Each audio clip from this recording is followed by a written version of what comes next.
సంస్కృతి సంపద YouTube channel తరఫున అందరికీ స్వాగతం. పద్య రచన పద్ధతులు, ముఖ్యంగా తెలుగు పద్య రచన పద్ధతులు అనేవి మరి అందరికీ అంటే ఊవిళ్ళూరించే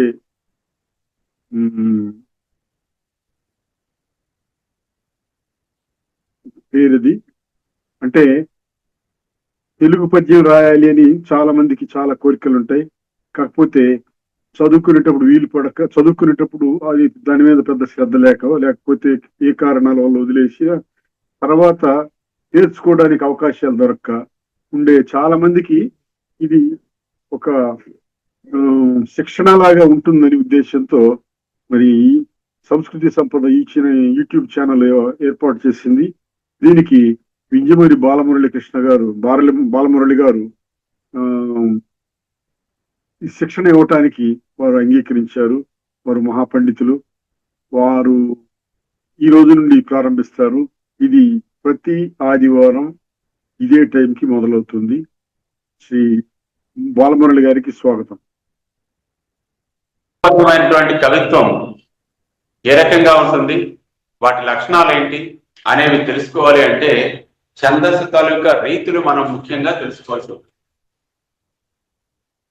శబ్దము ఛందస్సు లేకుండా ఉండదు, శబ్దము లేని ఛందస్సు ఉండదు. చది ఆహ్లాదిని అనే ధాతువుని బట్టి ఛందస్సు అనేటటువంటి శబ్దం పుట్టింది. అంటే ఆహ్లాదము కలిగించేటటువంటి శబ్ద సముదాయాన్ని మనం ఛందస్సు అంటాం. ఆహ్లాదం అనేది ఎలా వస్తుంది? ఆహ్లాదం అన్నా ఆనందం అన్నా ఒకటే.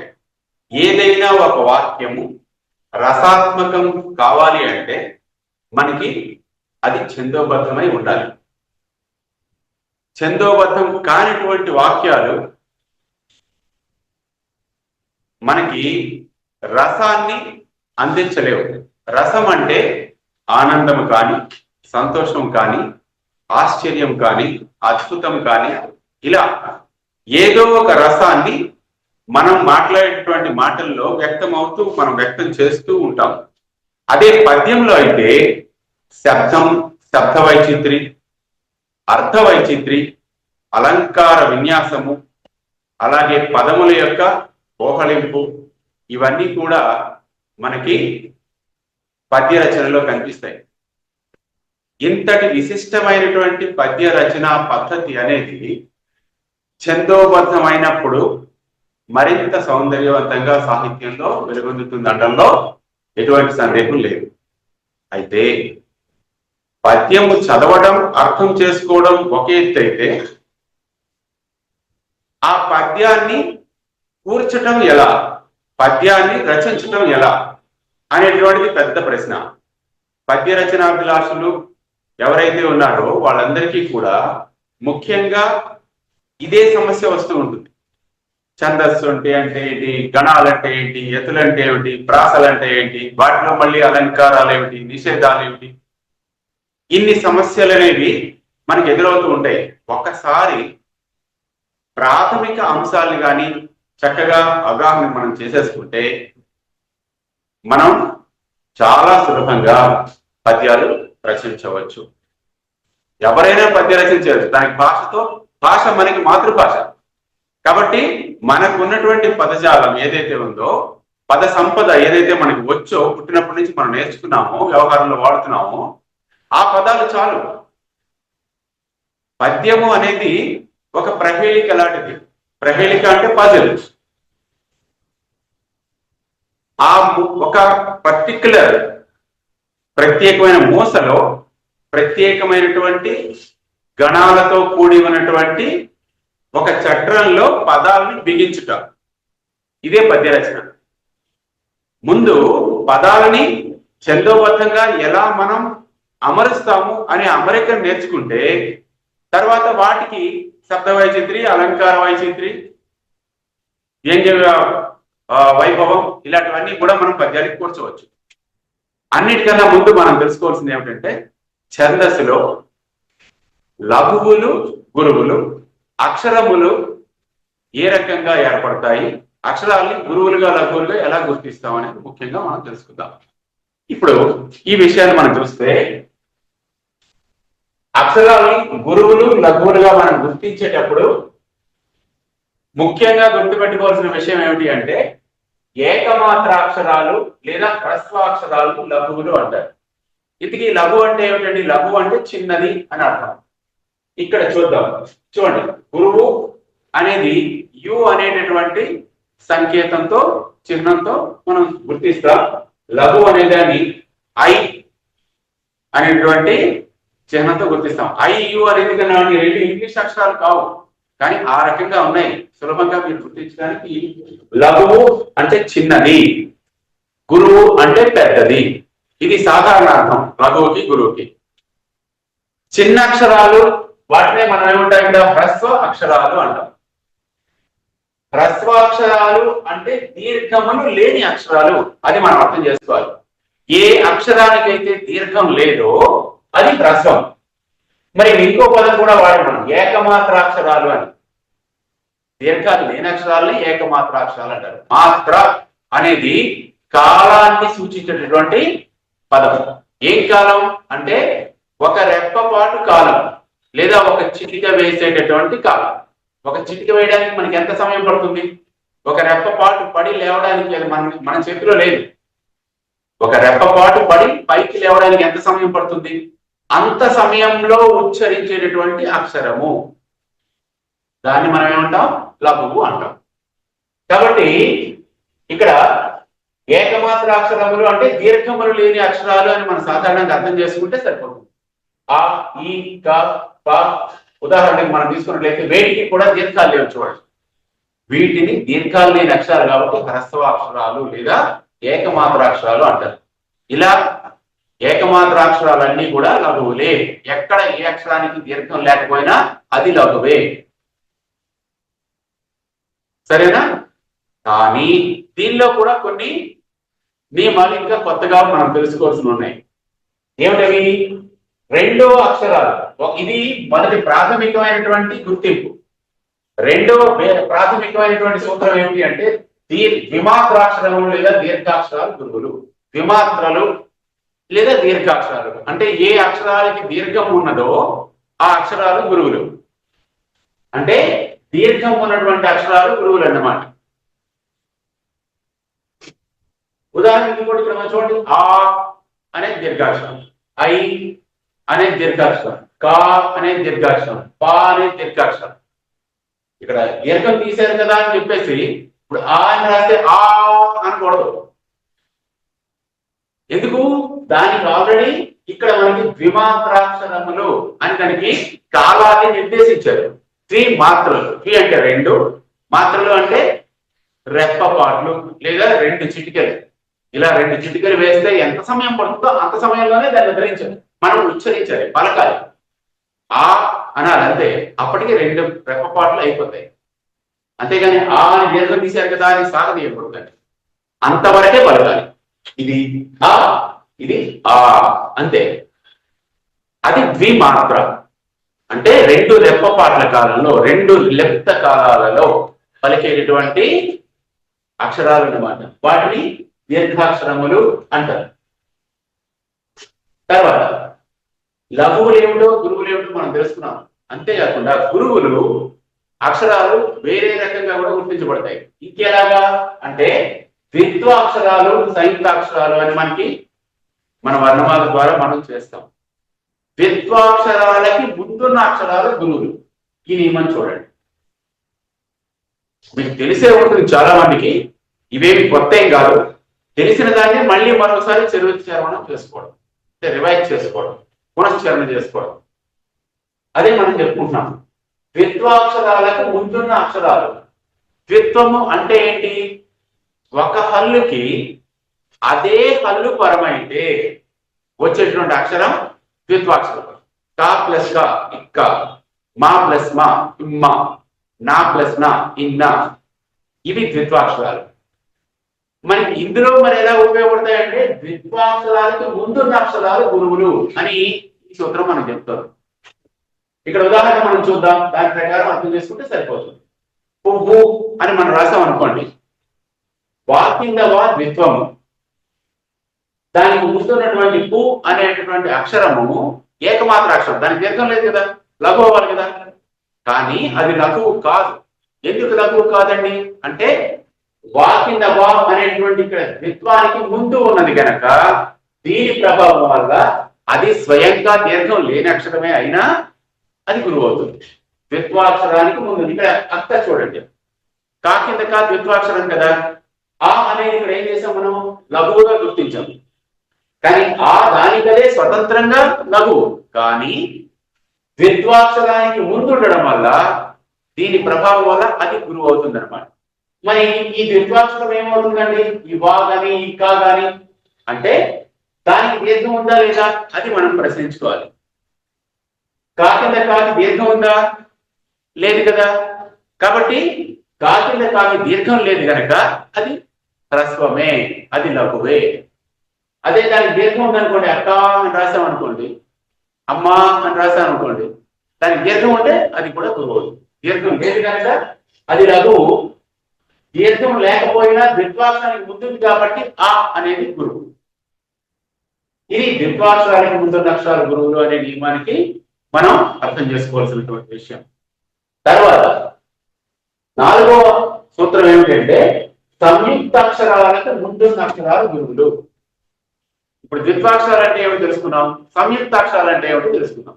సంయుక్తాక్షరము అంటే ఒక హల్లుకి వేరే హల్లు పరమగుట.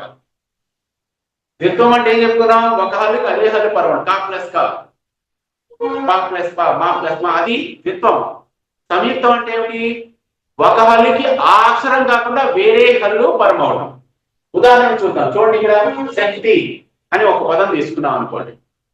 శక్తిలో కాకి ఏ అక్షరం పరమైంది, తా పరమైంది, కా ప్లస్ తా ఇక్క. సో రెండు వేర్వేరు హల్లులు సంయుక్తం చెందడం వల్ల శక్తి అనే పదంలో తి అనే సంయుక్తాక్షరం, దానికి ముందున్నటువంటి సా ఉంది చూడండి, అది హ్రస్వమే కదా, దానికి దీర్ఘం లేదు. కానీ తి అనేది సంయుక్తాక్షరం కనుక త దానికి ముందుంది కాబట్టి సంయుక్తాక్షరములకు ముందున్న అక్షరాలు గురువులు అనే నియమం ప్రకారం స అనేది గురువు అవుతుంది. టి అనే దానికి దీర్ఘం లేదు కదా, ఏకమాత్ర అక్షరం, ఏక అంటే ఒక రెప్పపాటు కాలంలో మనం పలుకుతున్నాం కాబట్టి అది లఘువు. తర్వాత పుష్పము, షాకిందప్ప, 2 వేర్వేరు హల్లులు కదా, దానికి ముందున్నటువంటి పు గురువు. అలాగే శిక్ష, కావేరు షావేరు, 2 వేర్వేరు హల్లులు పరమయ్యాయి కాబట్టి వాటిని సంయుక్త అక్షరాలు అంటారు. వాటికి ముందున్నటువంటి అక్షరం సి గురువు. ఇలాగా సంయుక్తాక్షరములకు ముందున్న అక్షరాలు గురువులు అవుతాయి. అలాగే ఇవి కాక ఇంకా గురువులు అయ్యేటటువంటి అక్షరాలు మళ్ళీ ఉన్నాయి. ఏమిటవి తర్వాత సూత్రం చూద్దాం. సున్నా, విసర్గ, పొల్లు. పొల్లు అంటే ఏమిటి అంటే ధృతము అని మనం చెప్పుకుంటాం.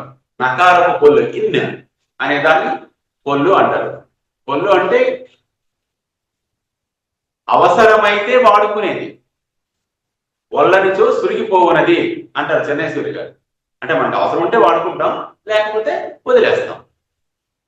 అంటే అర్థం ఏమిటి, నాకు అని మనం చెప్పామనుకోండి, నాకు అంటే అవదా, నీకు అంటే సరిపోదు కదా, నీకు అన్నాం అనుకోండి, అంటే అవసరమైతే దాన్ని అక్కడ పెట్టుకుంటాం నకారం పొల్లు, లేకపోతే లేదన్నమాట. అది పొల్లు, దాన్ని మనం ధృతం అంటాం. ఈ ధృతం మీద ఆధారపడి ఉన్నటువంటి పదాల్ని సందుల్లో మనం చెప్పుకున్నాం, ధృత ప్రకృతికములు అంటారు. ధృతముతో కూడి ఉన్నటువంటి పదాలను ఏమంటారు, ధృత ప్రకృతికములు. మిగిలిన వాటిని ఏమంటారు, కళలు అంటారు. ఇవి మనం కింద తరగతుల్లో నేర్చుకున్నాం. అయితే ఈ ధృతానికి అంటే పొల్లుకి ముందున్న అక్షరాలు, విసర్గకి ముందున్న అక్షరాలు, సున్నాకి ముందున్న అక్షరాలు, వాటితో కలిపి గురువులు. దీనికి అండర్లైన్ చేసుకున్నాం. సున్నకి, విసర్గకి, పొల్లుకి ముందున్న అక్షరాలు, వాటితో కలిపి గురువులు, వేరు చేయకూడదు. ఉదాహరణ చెప్పుకుంటే మేము ఇంకా స్పష్టంగా అర్థం అవుతుంది. ఉదాహరణ ఏమిటి, ఇక్కడ చూడండి, రా కంద అని చెప్పుకున్నాం. కంద, అందము, బంధము. ఇలాంటి దానిలో సున్నాకి ముందు ఉన్న అక్షరాలు ఉన్నాయి కదా, ఇక్కడ కంద అనే దానిలో సున్నాకి ముందు కా అనే అక్షరం ఉంది. కా ఏకమాత్ర అక్షరం కదా, లఘు అవ్వాలి. కానీ సున్నాకి ముందుంది కనుక దానితో కలిపి గురువు పెట్టాలి, రెండుకి కలిపి గురువు పెట్టాలి. సున్నాకి కాకి మధ్యలో మనం గణ విభజన చేసేటప్పుడు గీత గీయకూడదు, గణాన్ని విభజించకూడదు. సున్నాతో కలిపి దాన్ని అటుపక్క తీసుకోవాలి. కాబట్టి సున్నా తర్వాతే మనం విభజన చేసేటప్పుడు గీత పెట్టాలి. కాబట్టి సున్నాకి ముందు అక్షరం కాబట్టి కా గురువు, దాకి దీర్ఘం లేదు కాబట్టి ఇదేమవుతుంది, లఘువే అవుతుంది కదా. అలాగే రామ విసర్గ చూడండి, రామ అనే దానిలో రా దీర్ఘాక్షరం మనకు తెలుసు కాబట్టి గురువు. మా అనేది లఘువు, కానీ దాని ముందు ఏముంది, విసర్గ ఉంది. విసర్గకి ముందు మా ఉంది. సో విసర్గకి ముందు ఉన్నటువంటి అక్షరం దాంతో కలిపి గురువు, కాబట్టి మహా అనేటువంటి అక్షరము గురువు అవుతుంది అన్నమాట. అర్థమైంది కదా. అది తర్వాత బీనిన్ పొల్లు. ఇప్పుడు ధృతం గురించి మనం చూద్దాం. బీనిన్ అని రాసినప్పుడు పొల్లు అక్షరానికి ముందు నీ ఉంది. బి అనేది దీర్ఘాక్షరం మనకు తెలుసు కాబట్టి అది ఆటోమేటికలీ గురువు, దానికి అదే గురువు, ఎందుకంటే దానికి దీర్ఘాక్షరం కాబట్టి. నీ అనేది లఘు, దానికి దీర్ఘం లేదు, కానీ ఇన్ అనేటువంటి ధృతం దాని తర్వాత ఉన్నది కనుక ధృతంతో కలిసి ఉంది కాబట్టి నిన్ అనేటటువంటిది ఒళ్ళు అక్షరానికి ముందుంది కాబట్టి దాంతో కలిపి ఇది గురువు అవుతుంది అనమాట. నిన్ అన్నప్పుడు నిన్ రెండింటికి కలిపి మనం గురువు గుర్తించవలసి ఉంటుంది. ఇవి ఈ 5 నియమాలు మనం బాగా కానీ జ్ఞాపకం పెట్టుకోగలిగితే అక్షరాలని లఘువులు గురువులుగా గుర్తించడం మనకు వచ్చేస్తుంది. గుర్తించడం వచ్చేసిన తర్వాత అప్పుడు మనం ఆలోచించాలి, గణము ఏ రకంగా వస్తుంది అంటే ఏమిటి అసలు. గణము అంటే సమూహము. గణము అంటే ఏమిటి, సమూహం. ఇటు పక్క చూద్దాం. ఇప్పుడు చూడండి, ఇక్కడ గణము అంటే ఏమిటి, ఒక సమూహం, అక్షరముల యొక్క సమూహముని గణము అంటారు. అలాంటి సమూహములు ఇక్కడ ఎన్ని ఉన్నాయి, 1 2 3 4 5, ఇవన్నీ గణములు. గణములన్నిటికీ అధిపతి గణపతి. కానీ ఇక్కడ చూడండి, యమాత్ర అని 3 అక్షరాలు ఉన్నాయి ఒక గణం. అది ఆ గణానికి పేరేంటి, మొట్టమొదటి అక్షరం ఏదుందో ఆ అక్షరమే ఆ గణం యొక్క నామం. అంటే యా అనేది ఈ 3 అక్షరాలకి గ్రూప్ లీడర్ అన్నమాట, అది గణపతి. మరి ఇన్ని గణాలకి అసలైన అధిపతి ఎవడు అంటే మహాగణాధిపతి. అందుకే విఘ్నేశ్వరుని ఏంటంటే మనం విద్య ప్రసాదించమని మనం విఘ్నేశ్వరుడికి పూజ చేస్తాం. మన అక్షరాలన్నీ కూడా బీజాక్షరాలే. ఇది ఆధ్యాత్మికత, వదిలేండి, భక్తి గురించి కాదు మనం చెప్పుకోవాల్సింది. అయితే గణము అంటే ఇది ఒక సమూహం అని మనం జ్ఞాపకం పెట్టుకోవాలి. ఛందోబద్ధంగా మనం ఛందస్సు గురించి మాట్లాడుకో, వ్యాకరణ భాషలో చెప్పుకుంటాం. ఇలాంటి గణాలు ఎలా ఏర్పడుతున్నాయి, గణము అనగా అక్షరముల సమూహము, ఇది జ్ఞాపకం పెట్టుకోవాలి మనం కన్ఫర్మ్ గా. చూడండి, ఇక్కడ ఒక సూత్రం ఉంది, ఏమిటి, యమాత రా జ ధ న స అనే అక్షరాలు ఉన్నాయి.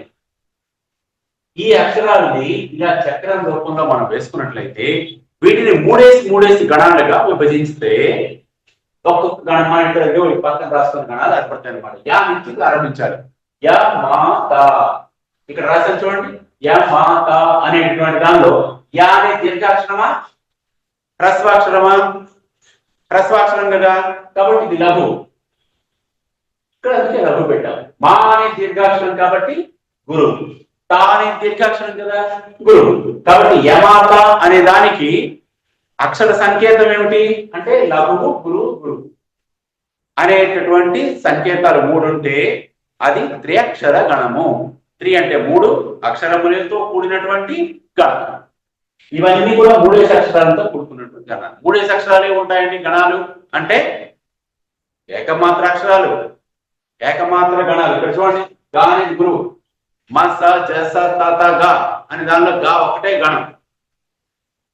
గణం అంటే సమూహం అని చెప్పుకున్నాం.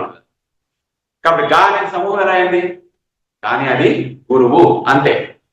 గా అనేది గణం అని మనం మామూలుగా దానికి అది ఒక గ్రూప్ అని మనం చెప్పేసుకుంటాం.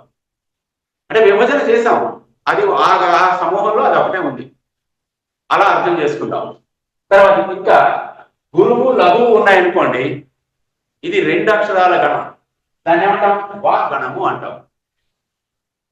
లఘువు గురువు వస్తే వాగణం. తర్వాత హాగణం, గురువు లఘువు వస్తే హాగణం. లఘువు గురువు వస్తే వాగణము, గురువు లఘువు వస్తే హాగణం.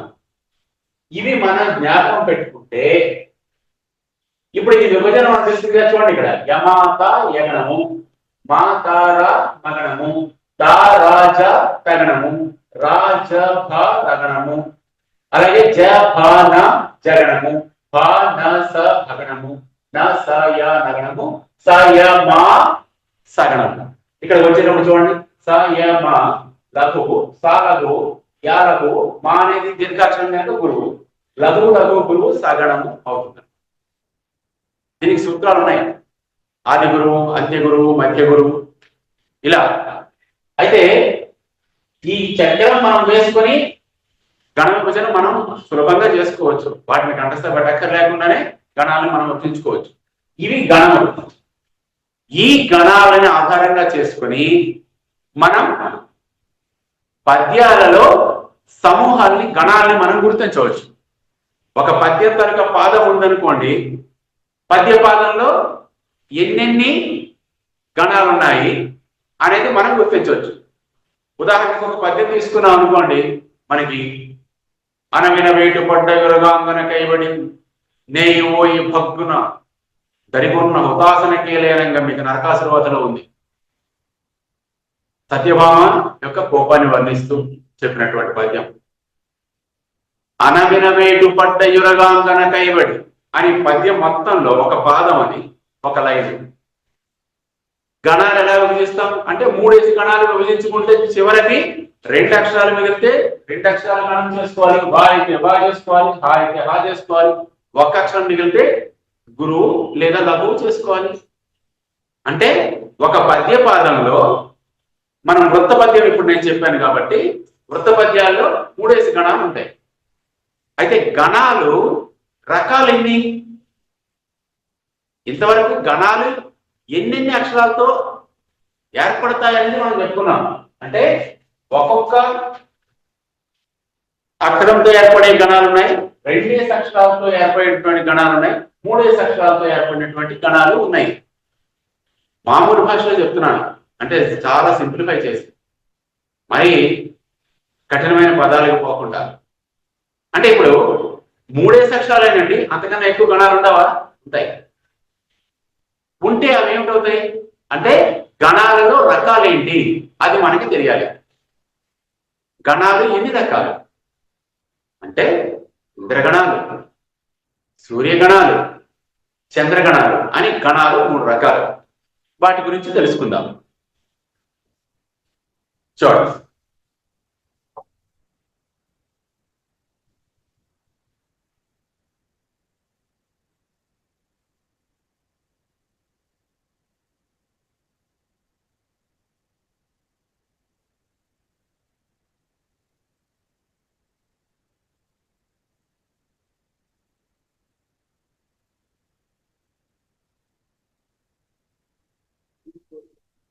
గణములు ఎన్ని రకాలు అంటే 3 రకాలు చెప్పుకున్నాం కదా. నెంబర్ 1 సూర్యగణములు,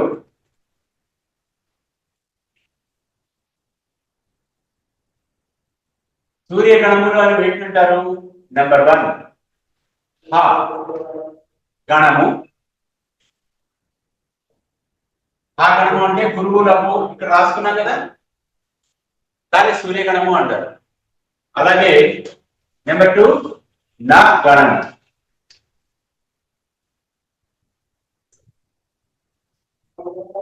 లఘు లఘు లఘు ఇక్కడ ఉంది. నా స య నగణం. నా స య 3 అక్షరాలు కలిస్తే నగణం అనేది అవుతుంది. కాబట్టి ఈ హ మరియు నా అనేటటువంటి 2 అక్షరాలు సూర్యగణములు అని పిలువబడతాయి అన్నమాట. తర్వాత రెండవ విభజన ఏమిటి, రకం ఏమిటి అంటే ఇంద్రగణములు. ఇంద్రగణములు ఇంద్రగణములు నల నగ సల భరత. చూడండి, నల నగ సల. నల అంటే నా ప్లస్ లఘు, లా అంటే లఘు, గా అంటే గురువు. ఇప్పుడు రాసుకున్నాగా, గురువు గురువు పెడితే గా, లఘు పెడితే లా. నగ అంటే నా అనే గణము ప్లస్ లా. నగ అంటే నా ప్లస్ గా అంటే గురువు. స అంటే సయమా గణము ప్లస్ లా అంటే లఘు. నల నగ సల భరత. సగణం అంటే గురువు, లఘువు, లఘు. రగణం అంటే రాజభ. ఇక్కడ ఉన్నాయి చూడండి, రాజభ రగణం. సగణం ఏమంటు సగణం. నల నగ సల భరతలు అనే గణాలు ఇంద్రగణాలని పిలువబడతాయి అన్నమాట. మరి మూడో రకం ఏమిటి అంటే చంద్రగణములు.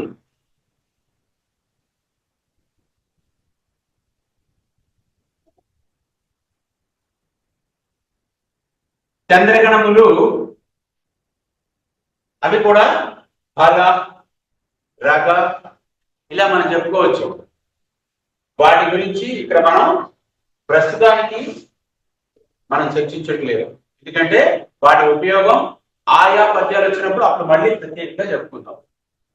గణములు 3 రకాలుగా ఉంటాయి అని తెలుసుకుంటే ఇప్పటికి చాలు.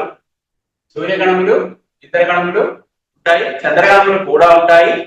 కానీ సూర్యగణాలు, ఇంద్రగణాల మీద ఆధారపడి మనం గణ విభజన ఎలా చేస్తాం అనేది ఈ రోజు మనం తెలుసుకుందాం. చంద్రగణాలు వచ్చినప్పుడు వాటి గురించి మళ్ళీ మెన్షన్ చేసుకుని వాటిని మనం విపులంగా వాటి గురించి తెలుసుకుందాం. ఇప్పుడు మనం గణ విభజన చేసుకుందాం. ఉదాహరణకి తీసుకుంటే చిన్న పద్యంతోనే మొదలు పెడదాం, తర్వాత పెద్ద పద్యాలకు పెడదాం. వృత్త పద్యాలు, శీర్ష పద్యాలు, కంద పద్యాలు, వాటి లక్షణాలు అనేవి మనకి వేరేగా ఉంటాయి. వాటి లక్షణాలను తెలుసుకుని మనం ఏంటంటే గణ విభజన చేయవలసి ఉంటుంది. ఇప్పుడు ఈ గణాలు ఉన్నాయి కదా, వీటిని ఆధారంగా చేసుకొని ఒక ఆటవెలది పద్యాన్ని తీసుకున్నాం అనుకోండి. ఆటవెలది పద్యాలంటే మనకి సింపుల్ గా వేమన శతకంలో ఉన్నటువంటి పద్యాలన్నీ ఆటవెలది పద్యాలే. ఉప్పు కప్పు రంపు ఒక్క పోలిక నుండి చూడ చూడ రుచుల జాడ వేరు, ఇది మనకు అందరికీ తెలుసు. పురుషులందు పుణ్య పురుషులు వేరయ్యా, విశ్వదాభిరామ వినరవేరు. తర్వాత రెండు పద్యపాదాలు కలిపి మనకి ఆటగాలిలో గణాలనే వస్తాయి. ఈ ఇంద్రగణాలను ఉపయోగించి, సూర్యగణాలను ఉపయోగించి ఎలా ఉపయోగిస్తారో చూద్దాం. చూడండి, దానికన్నా ముందు ఆటవెలది అంటే ఏంటో తెలుసుకోవాలి.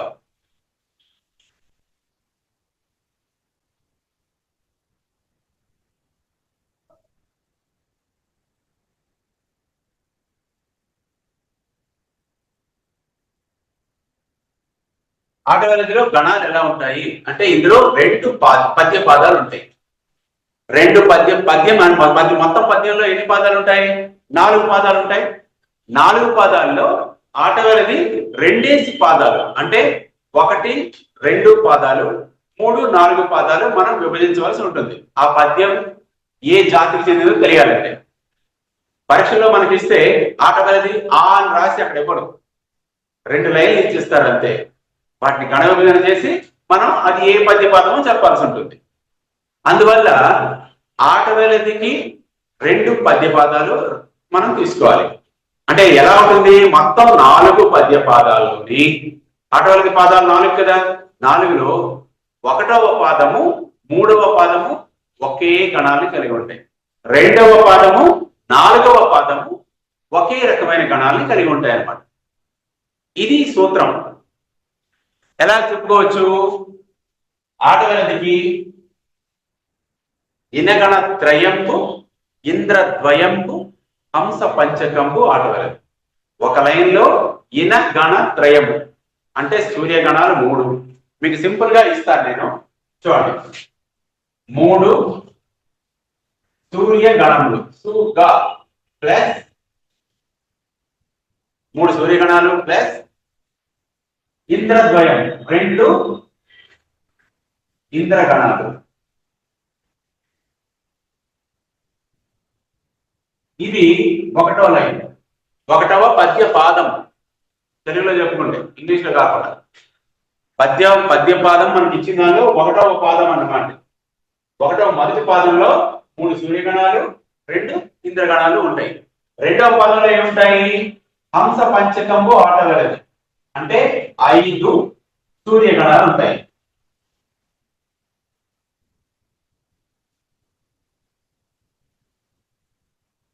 ఇది రెండవ పాదం. పా అంటే పాదం. అది మీరు జ్ఞాపకం పెట్టుకోవాలి. మొదటి పాదంలో 3 సూర్యగణాలు 2 ఇంద్రగణాలు. ఇనగణ త్రయము, ఇనుడు అంటే సూర్యుడు కదా. ఇనగణ త్రయంపు ఇంద్రద్వయంపు హంస పంచకంబు. హంస అంటే సూర్యుడికి మరో పేరు, పర్యాయ పదం. ఇనుడు అన్న, సూర్యుడు అన్న, భానుడు అన్న, ఆదిత్యుడు అన్న, హంస అన్న సూర్యుడే. హంస పంచకంబు ఆటవలది అంటే పంచ అంటే 5 కదా. ఏక అంటే 1, ద్వి అంటే 2, త్రి అంటే 3. మనకి అలా 5 సూర్యగణాలు రెండవ పాదంలో వరుసగా ఉంటాయి. సూర్యగణాలు అంటే ఏమని చెప్పుకున్నాం? ఆ మరియు నా. ఆ నాలలో ఏవైనా 5 ఉండొచ్చు. అంటే 3 నాలు 2 హాలు ఉండొచ్చు, లేదా మొత్తం అన్ని హగణాలే ఉండొచ్చు, మొత్తం అన్ని నగణాలే ఉండొచ్చు, ఎలాగైనా ఉండొచ్చు. ఆ 2 గణాలు మొత్తం 5 ఉంటాయి. 2 కలిపి టోటల్ 5 ఉండాలి. ఏ 3 ఉంటాయి, ఏ 2 ఉంటాయి, ఏ 1 ఉంటాయి అనేది కవిని బట్టి, అక్కడ సందర్భాన్ని బట్టి, ఆ భావాన్ని వ్యక్తం చేయవలసిన భావాన్ని బట్టి కవి రాసుకుంటాడు. మనకి దాంతో సంబంధం లేదు. కాబట్టి ఆటగలదికి గణాలు ఇవి. ఇంద్రగణాలు ఉన్నాయి కదా, 2 ఇంద్రగణాలు అని చెప్పారు. ఇంద్రగణాలు అంటే ఈ నల నగ సల భరత అనేది కంటస్థ అయిపోవాలి. నల నగ సల భరతలు ఇంద్రగణాలు. ఏమిటవి? నల నగ సల భరతలు. ఈ రిత్యం వచ్చేయాలి. నోటికి అప్పుడు ఏంటవుతుందంటే అవి వల్లి వేసేసుకుంటే నలనాగ సల భరత అంటే ఇంద్రగణములు అనేది మనకు ఆ స్పీడ్ లో ఆ లయ ప్రకారం కంటస్థ పెట్టేసుకుంటే మనకి మస్తిష్కంలో ఉండిపోతుంది, మర్చిపోకుండా. కాబట్టి ఈ ఇంద్రగణాలని, ఈ సూర్యగణాలను ఉపయోగించి మనం ఆటవెలది తాలూకా 2 పాదాలను ఇప్పుడు విభజన చేసి చూద్దాం. విభజన చేసి ఒకటి చూసిన తర్వాత అలాంటి పద్య పాదాన్ని మనం ఎలా సృష్టించగలమో చూద్దాం. మీ చేత ఇప్పుడు పద్యం రాయించేస్తాను చూడండి. సో ఉదాహరణ చూడండి.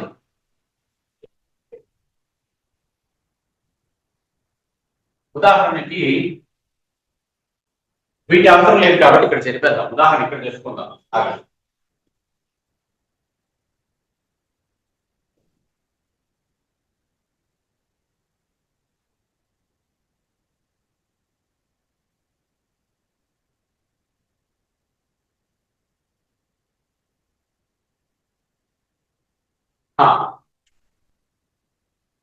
ఉదాహరణ ఆటవెలది పద్యానికి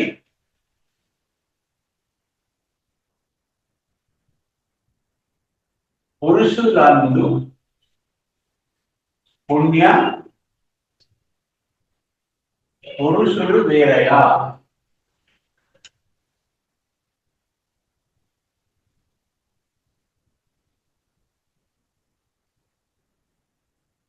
విశ్వదాభిరామ వినురవే.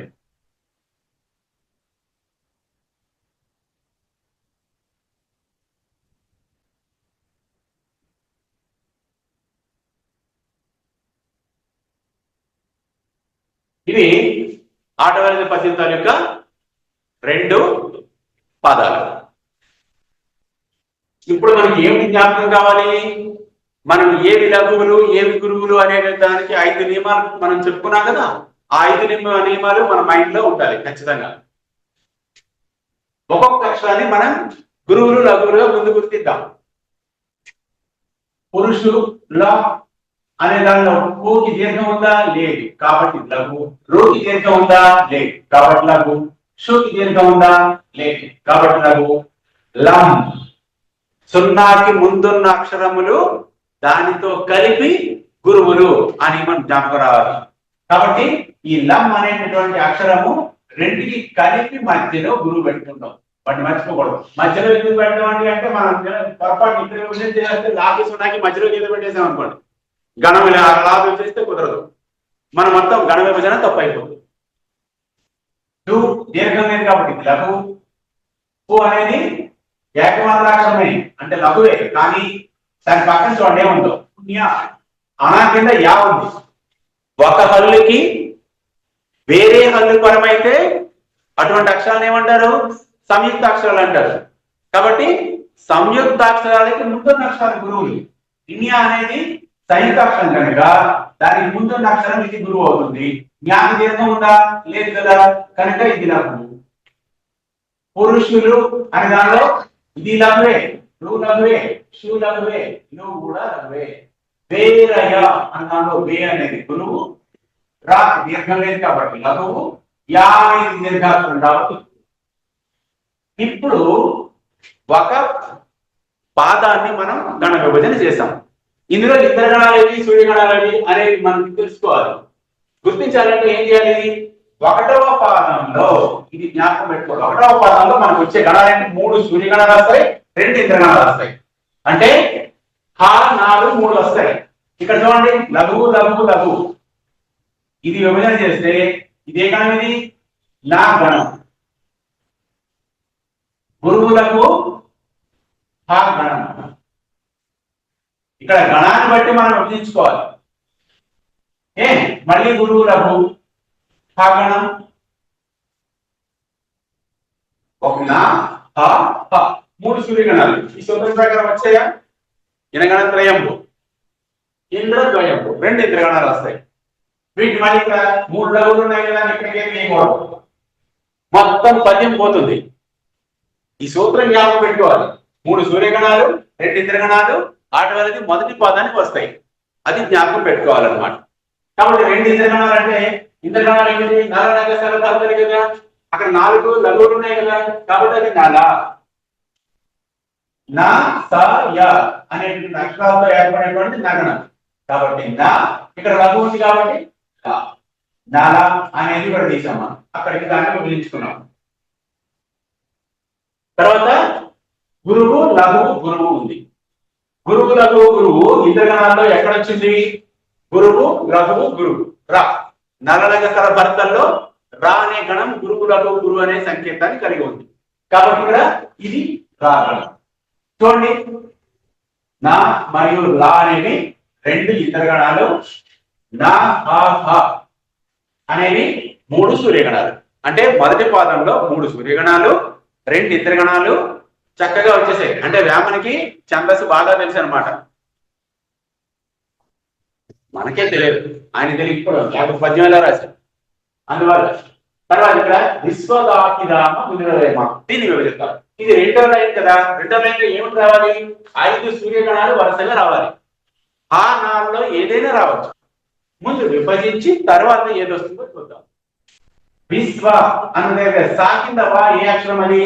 యుతమా సంయుక్తమా అంటే సంయుక్తము. సంయుక్తాక్షరానికి ముందున్న అక్షరం గురువు కదా, కాబట్టి బి అనేది గురువు అవుతుంది. స్వ అనేది దీర్ఘాక్షరమా? కాదు, కాబట్టి అది ఏమవుతుంది? లఘు అవుతుంది. దా అనేది ఏంటి? దీర్ఘాక్షరం కదా, మనకి జనరల్ గా దీర్ఘాక్షరాలన్నీ గురువులే, కాబట్టి దాన్ని గురువు పెట్టుకున్నాం. బి అనేది దీర్ఘాక్షరమా ఏకమాత్రాక్షరమా? ఏకమాత్రాక్షరం, కాబట్టి ఇది లఘువు. రా అనేది దీర్ఘాక్షరం కాబట్టి గురువు, మా ఏకమాత్రాక్షరం కాబట్టి లఘువు. బి అనేది ఏకమాత్ర అక్షరం కాబట్టి లఘువు. ను అనేది ఏకమాత్ర అక్షరం లఘువు.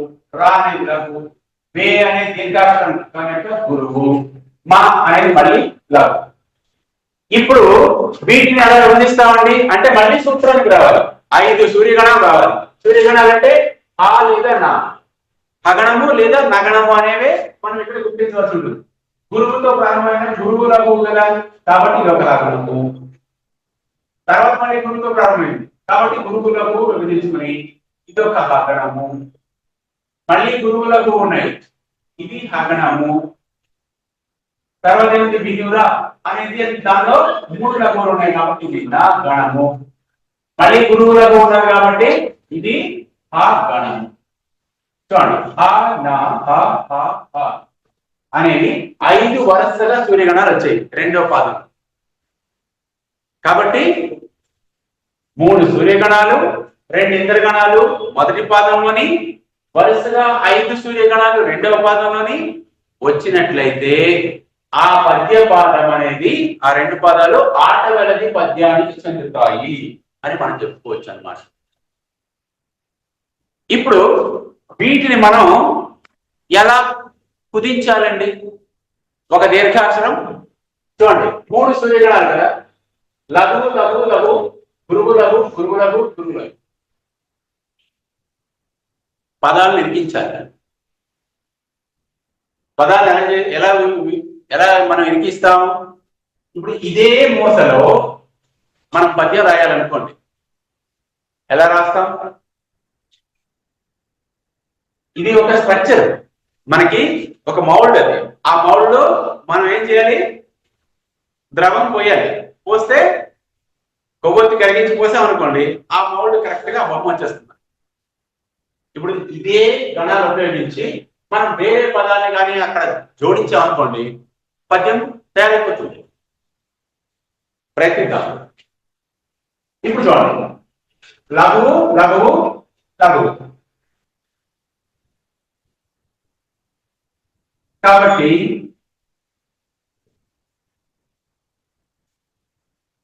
వినగా అనుకున్నాం, సరిపోయిందా?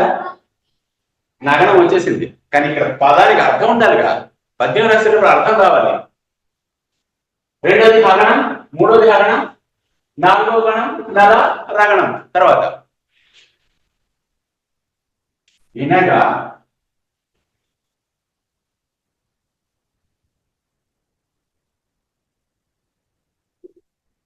ఎంత ఆట వెళ్ళాలి.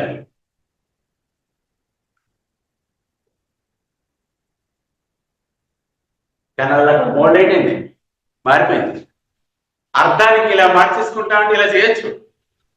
నేను మామూలుగా చెప్పాను అనుకోండి, వినగా ఆట వెళ్ళదు, వేమారులైనను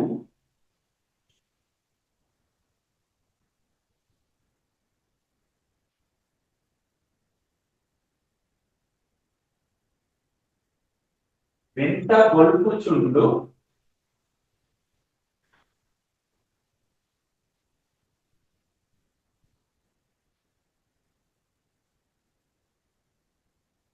వివిధ గతుల.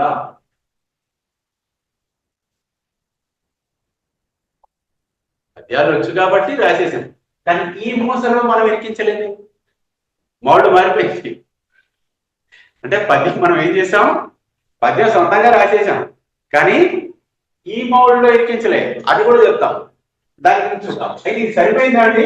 అంటే సరిపోయింది. ఆట వేలాది. ఇక్కడ ఏమైంది? ఇది నగనం, ఇది హగణం, ఇది నగనం అయిందా? వేమారు అయినది, వేమారు. ఇది తగనం, తారాజ తగనం, రై నా నో పా నా సా భగం. చూడండి, 2 సూర్యగణాలు 3 ఇంద్రగణాలు. సరిపోయినవా? మొదటి పాదంలో మీరు ఇప్పుడు విన్నారు కదా, ఆట వెళ్ళది. వినగా ఆట వెళ్ళది, వేమారు లేని 1000 సార్లు విన్నా ఎలా ఉంటుందిగా? ఎంత గొలుపుచుంటూ వివిధ గతుల. దాని రీతి, దాని తరగ స్టైల్, గతి అంటే ఎలా ఉంటుంది? ప్రతిసారి కూడా వింతగా ఉంటుంది, కొత్తదిలా అనిపిస్తుంది కదా. వింత గొలుపు చుండు వివిధ గతుల. చూడండి, ఈ 2 నా నా, ఇది హ, ఇది హ, ఇది కూడా హ. 3 సూర్యగణాలు 2 ఇంద్రగణాలు రెండో పాదంలో 5 సూర్యగణాలు. సరిపోయా లేదా? పద్యం రాయడం ఇంతే. కానీ ఇప్పుడు మనకి టెస్ట్ ఏమిటి?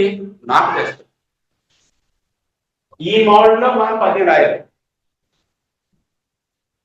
సో ఇది ఒక్కసారి నోట్ చేసేసుకోండి, ఇలాంటి స్క్రీన్ షాట్ తీసేసుకోండి, ఇబ్బంది ఏం లేదు. తీసేసుకుంటే దీని తర్వాత ఏమొస్తుందో చూద్దాం. అంటే ఆటవేలది అనేది ఇలా మనం తయారు చేసుకోవచ్చు. సొంతంగా మనం సొంతం మన నోట్లో ఉన్న పదార్థం మనం రాసుకున్నాం, ఇప్పుడున్న సందర్భాన్ని బట్టి రాసుకున్నాం కదా. ఈ మోడల్ లో మనం రాయాలి అంటే ముందు ఇక్కడ అక్షరాలు చెప్పారు. ఇది ఆల్రెడీ మీరు రాసుకున్నారు కదా, దీన్ని గుర్తుంచుకో. పురుషులందరూ పుణ్య పురుషులు వేరయ్యా అందరికీ తెలిసిన విషయమే. ఇది చెప్పేసి ఇక్కడే మనం రాసుకున్నాం. ఇలా ఒక మోసం మనం తయారు చేస్తున్నాం కదండి. వ్యాపకంగా రాసుకున్నాం, కింద ఉన్న పద్యాన్ని పెన్సిల్ తో చెప్పేసాం, పెన్సిల్ తో రాసుకున్నాం, రబ్బర్ తో చెప్పేసాం. ఇప్పుడు ఈ గణాన్ని అనుసరించి పద్యాన్ని మనం రాసుకోవాలి. అంటే మనకి ఏమైంది, ఒక మూస తయారైపోయింది. ఇలా గణాలు వస్తే ఒక మూస, మన దగ్గర ఒక మౌల్డ్ ఉంది, దానిలో మనం ఏం చేయాలి, పదార్థం పోయాలి. పదాలు అర్థాలున్న పదాలు పోయాలి, అంటే అర్ధ పదాలు పోయాలి, పదార్థం కాదు, అర్ధ పదం పోయాలి, అర్థవంతమైన పదములు పోయాలి. అలా పోస్తే మనకు ఒక పద్యం వచ్చేస్తుంది. ఇదే మౌల్డ్ లో మనం రాసుకోవాలంటే పదాలు ఎలా కూర్చుకోవాలి అనేది పజిల్. ఇంతేనండి, ఇంత మించి పెద్ద కష్టం ఏమీ లేదు. పద్యం రాయడం పెద్ద కష్టమేం కాదు. ఇప్పుడు ఇక్కడ మనం సొంతంగా ఇక్కడ మనం ఏర్పాటు చేసుకున్నాం కదా, ఒకటి కూర్చుకున్నాం కదా. ఇలా సొంతంగా రాసేది ఈజీ, కానీ ఇలా మౌల్డ్ పెట్టి రాయడమే కష్టం. ఇలా 2-3 సార్లు ప్రయత్నిస్తే ఆటోమేటిక్గా మనం సొంతంగా రాసేయడం మనకు అలవాటు అయిపోతుంది. అప్పుడు అది ఈజీ అయిపోతుంది. సొంతంగా అంటే మన బుర్రలో ఒక ఆలోచన వస్తుంది, ఆ ఆలోచన ప్రకారం మనం పదాలు ఇక్కడ సెట్ చేసేస్తాం. కానీ ఇచ్చిన మౌల్డ్ ప్రకారమే రాయు అంటే ఇక్కడ నగరమే రావాలి, ఇక్కడ అగడమే రాయాలంటేనే బుర్ర బాగా పనిచేయాల్సి ఉంటుంది అనమాట. ఇప్పుడు చూద్దాం.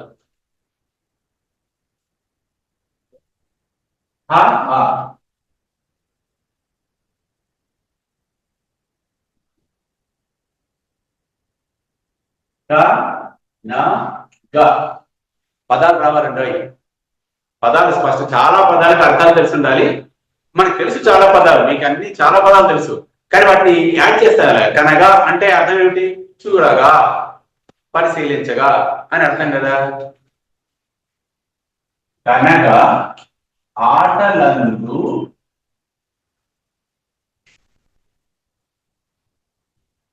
సరిపోయిందా లేదా. ఆట అనేది దీర్ఘాక్షరం కాబట్టి గురువు, ట అనేది ఏకమాత్రాక్షరం, 0కి 3 అక్షరం కాబట్టి లం అనేది గురువు, టు ఏకమాత్రాక్షరం కాబట్టి లఘు, అంటే నా త మనకు వచ్చింది.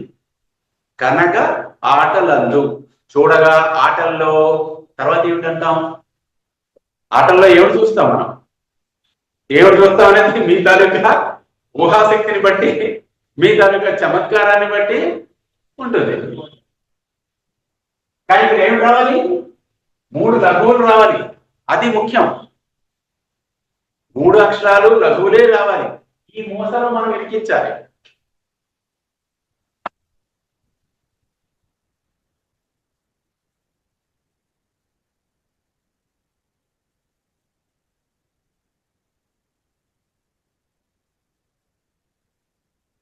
కనుక ఆటలను ఇక్కడికి వచ్చేటప్పటికి మరొక సమస్య ఉందండి. అది ఎంతవరకు మనం చెప్పుకోలేదు. ఏమిటి అంటే, ఈ ఆటగలది పద్యానికి యతి నియమం అనేది ఉంది. యతి స్థానాక్షరం ఎంత అంటే, మొదటి గణానికి, మొదటి గణంలో మొదటి అక్షరానికి 3వ గణంలో మొదటి అక్షరంతో యతి చెల్లును. ఇది మనం రాసుకోవాలి. ఏంటంటే, మొదటి గణంలో ఉన్నటువంటి ఇక్కడ చూడండి, మొదటి గణంలో మొదటి అక్షరం వినగా ఆట వెళ్ళది వేవారులైనను. ఇందులో చూడండి, వినగా దాన్ని ఇక్కడ వీ ఉంది కదా. 1వ గణం, 2వ గణం, 3వ గణం, 4వ గణం. 4వ గణం తర్వాత మొదటి అక్షరం వే మళ్ళీ వచ్చింది. వేకి మనకేంటంటే యతి సరిపోతుంది. ఇక్కడ మరొక సమస్య వస్తుంది. ఏమిటి సమస్య, వేకే సరిపోతుందని ఎలా చెప్తాం. ఆ రెండు అక్షరాలకి ఉన్న ఫ్రెండ్షిప్ ఏమిటి? మరి మిగతా అక్షరాలకి ఉన్నటువంటి ఎనిమిటీ ఏమిటి? శత్రుత్వం ఏమిటి? వాటికి ఉన్న స్నేహం ఏమిటి? వీటికి ఉన్నటువంటి శత్రుత్వం ఏమిటి? ఇది తెలియాలంటే ఏం తెలియాలి? యతి మైత్రి వర్ణములు తెలియాలి. పద్యం రాయడానికి ముందు మనకి తెలియవలసిన ఏమిటి? యతి మైత్రి వర్ణములు. ఏ కొన్ని గ్రూపులు ఉన్నాయండి. వాటిలో కూడా బోల్డ్ అనే గ్రూపులు ఉన్నాయి. అక్షరాలు కూడా బోల్డ్ అని పాలిటిక్స్ చేస్తాయి. కాబట్టి గ్రూపిజం వాటిలో కూడా ఉంది. ఎలా? ఏ అక్షరాలకి ఎత్తి కలుస్తుంది, ఆ యాహాలకి ఎత్తి చెల్లుతుంది, ఏలకి ఎత్తి చెల్లుతుంది, ఐ ఎవరికి ఎత్తి చెల్లుతుంది. ఇలా ఎత్తి స్థానాక్షరాలకి కొన్ని నియమాలు ఉన్నాయి. వాటినన్నిటినీ కూడా మనం జాగ్రత్తగా కంఠస్థపెట్టాలి. వాటిని ముందుగా మనం అధ్యయనం చేయకపోతే ఈ పద్యం మనం రాసేస్తాం అనుకున్నాం చూసారా? నాకు తెలుసు కాబట్టి రాసేసాను. ఇప్పుడు ఇక్కడ మొదటి స్థానాక్షరం 1, 2, 3, 4 4వ గణం దాకా మొదటి అక్షరం కూడా అయిపోయింది, సరిపోయింది. పద్యము మనకి తెలుసు కాబట్టి రాసేసాం. తెలియకపోతే ఇప్పుడు ఇక్కడ క అనేది ఉంది. 4వ గణంలో కాకి ఏ అక్షరాలకి ఎత్తి చెల్లుతుంది? కా గా అనేవి కాకాలకి ఎత్తి చెల్లును. ఈ సూత్రం మన జ్ఞాపకం ఉండాలి. కాలకి ఎత్తి చెల్లును అంటే ఇక్కడ గాయన రావాలి, గాయన రావాలి, ఖాయన రావాలి కదా. కా లేదా ఖా రావాలి, గా లేదా ఖా రావాలి. ఈ 4 అక్షరాలతో ఇక్కడ మొదటి పదం తయారవ్వాలి. మొదటి అక్షరం ఇక్కడ కా ఖా గాలో ఏదో ఒకటి అవ్వాలి. దాంతో పదం తయారు చేయాలి. ఇదండి పజిల్. అలా తయారు చేస్తేనే ఇక్కడ పద్యం సరిపోతుంది, లేకపోతే చాలు. ఇక ఇక్కడ మనం రాసాం కదా, వినగా ఆట వెలది వేమారులైనను అన్నప్పుడు ఇక్కడ వి రాసాం, ఇక్కడ వి రాసాం. కానీ వేమారు ఇక్కడ ఇద్దరు గణం రావాలి. నరనాగసారి పరదల్లో ఒక గణం రావాలి. చూడండి ఎంత బుర్ర పనిచేయాలి. గణాలు మనకి పూర్తిగా తెలిసి ఉండాలి, ఎత్తులు తెలిసి ఉండాలి. దీనికి ఇంకొక లక్షణం కూడా ఉందండి. ఏమిటది? ఒకవేళ మొదటి అక్షరం మనకి రాలేదనుకోండి, ఏం చేస్తాం? మొదటి అక్షరంతో పదం పట్టలేదండి మాస్టరు, ఏం చేయాలి? మొదటి అక్షరంతో పదం పడకపోతే దానికి ఇంకొక పరమ సూత్రం ఉంది. ఏమిటది? దీనికి యతే కాకుండా ప్రాసయతి కూడా వాడవచ్చును. ప్రాసయతి అంటే ఏమిటి? అసలు ప్రాస అంటే ఏమిటి? యతి అంటే విరామము, విశ్రామము, విరుపు అని అర్థాలు జ్ఞాపకం పెట్టుకోండి. యతి అంటే పదము యొక్క విరుపు. ఎక్కడ వాక్యము ఆగుతోందో, ఎక్కడ వాక్యం తాలూకా అర్థం సగం అవుతోందో అది విరుపు, విరామము. చూడండి, వినగా ఆట వెలది అని ఇక్కడ రాసేసాం అనుకోండి, అసంపూర్ణ వాక్యం అవుతోంది. వాక్యం తాలూకా అర్థం ఉంది, ఆట వెలది వింటే ఏమవుతుంది అనే ఉత్సుకత మనలో వస్తుంది. అంటే సంపూర్ణం కాలేదు. ఇక్కడ ఇక్కడైనా సంపూర్ణమైందా? అక్కడ సంపూర్ణం అవ్వలేదు, ఇంకా ఉంది దానికి. అంటే ఇంకా భావం ఏదో చెప్పబోతున్నాడు అని మనకు తెలుస్తుంది. కాబట్టి ఇక్కడ అసంపూర్ణమైనటువంటి వాక్యం ఉన్నప్పుడు దానికి మొదటి అక్షరం కాకి ఇక్కడ గా రావాలి. రాలేదండి. కాతో లేదా గాతో ఘాతో ఏ పదం మనకు తట్టట్లేదు, తోచట్లేదు. మరి అప్పుడు ఏం చేయాలి? ప్రాస వాడుకోవాలి. ప్రాసాక్షరం ఇక్కడ ఎంత? కనగా అనుకంలో నా కదా. ప్రతి పద్యంలోని ప్రాస అంటే జ్ఞాపకం పెట్టుకోవాలి. ప్రతి పద్యంలోని పద్య పాదములో 2వ అక్షరాన్ని ప్రాస అంటారు. ఏమంటారు? ఏ పద్యమైనా సరే పద్యములో పద్య పాదములో 2వ అక్షరాన్ని ప్రాస అంటారు. పద్యపాదంలో 2వ అక్షరాన్ని డాష్ అంటారు అని కానీ మనకి క్వశ్చన్ వచ్చింది అనుకోండి. పద్యములో 2వ అక్షరాన్ని పద్యపాదంలో ప్రాస అంటారు. అయితే ఆ ప్రాసకి ఎత్తి వాడుకోవాలి. అంటే ఇక్కడ ప్రాస 2వ అక్షరం అయింది అనుకోండి, ఇక్కడ ప్రాస అయితే 2వ అక్షరం దీనికి నాకి సరిపడేటువంటి అక్షరం వేసుకోవాలి. అంటే కాతో దానికి ఫ్రెండ్స్ ఏంటి? కాకా కాక. మరి నాకి ఎతి మైత్రిలో ఉన్నటువంటి హల్లులు ఏమిటి? అక్షరములు అంటే తాత దాత నా. నా అనేది అన్నాసిక అక్షరం, వర్గ పంచమాక్షరం. కాబట్టి బిందు పూర్వకంగా అయినటువంటి వర్గాక్షరాలకే వర్గ పంచమాక్షరాలతో ఎత్తి చెల్లుతుంది అని మరో సూత్రం ఉంది. బిందు పూర్వకము అంటే బిందు అంటే ఏమిటి? పూర్ణానుస్వారం అంటే సున్నా. భాషని సరళం చేసి చెప్తున్నాను. సూత్రాలకు వెళ్ళినప్పుడు మరి సూత్రాలు అలాగే ఉంటాయి. అంటే సున్నతో కూడుకొని ఉన్నటువంటి వర్గాక్షరాలకి వర్గ పంచమాక్షరాలతో మనం ఎత్తి వేయవచ్చు, ప్రాస వేయవచ్చు. లేదా మనం ఇక్కడ నా ఉంది కదా, దాని ఎలా అన్నాం, అక్కడ కూడా నా వాడేస్తే సమస్య లేదు. నాకి నాయే ఎత్తి, ఏ అక్షరానికి ఆ అక్షరం ఎత్తి మైత్రి సరిపోతుంది. నాకు నేను ఫ్రెండ్, నాకు నేను ఎనిమి అవుతానే, అవును కదా. నాకు నేను ఎత్తిగా ఎనిమిది అయితే నేను సూసైడ్ చేసుకోను. ఈ శరీరం అదా శరీరం ఎందుకని. కాబట్టి ఏ అక్షరానికి ఆ అక్షరమే ఫ్రెండ్. యతి స్థానము యతి మైత్రి, మైత్రి అంటే మిత్రత్వం. కాబట్టి ఇక్కడ ప్రాస ఎత్తి వాడేటప్పుడు మనం ఇవి వాడాలి. ఇప్పుడు దీని ద్వారా మనకి ఏం తెలిసింది? తదుపరి మనం ఉపయోగించేటటువంటి ఈ పద్య రచన ఆటవేలది పద్య పద్ధతిలో యతి స్థానాక్షరాలు ఏమిటి అనేది మనం చెప్పుకుందాం. చెప్పుకొని అప్పుడు మళ్ళీ ఒకసారి దీనికి వద్దాం. ఇవాటికి ఇక్కడికి దీన్ని ముగిద్దాం. స్వస్తి, నమస్కారం.